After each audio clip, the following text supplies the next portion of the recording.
Belajar dari kasus yang lagi viral memang biasanya dipicu dari luka batin yang belum sembuh.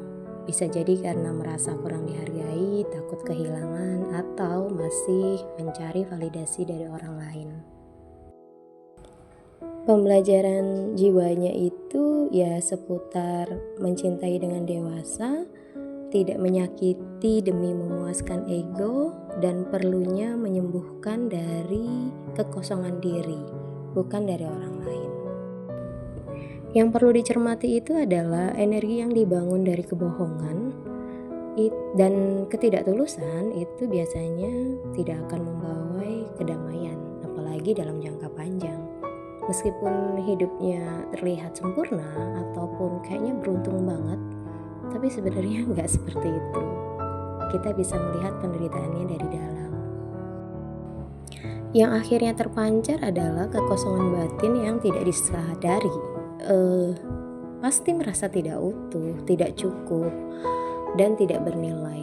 Bukan karena pasangan yang kurang, tapi jiwanya sendiri yang kosong. Kadang itu ada ego dan identitas yang rapuh, sehingga nilai diri itu akan diukur dari seberapa banyak pasangan yang menginginkan dirinya sendiri. Jadi perlu pembuktian terus-menerus, takut merasa kecil, dan ya butuh validasi, butuh rasa oh aku masih berharga, yang akhirnya membuat kerumitan dalam hidupnya sendiri.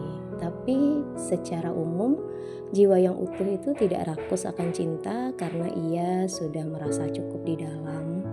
Dan untuk pertumbuhan jiwa yang matang dan damai memang disarankan untuk hanya cukup satu pasangan yang dipilih dengan sadar serta selaras dengan tujuan kehidupannya. Karena kalau nanti gak selaras ya apapun caranya pasti akan dipisahkan pelan-pelan.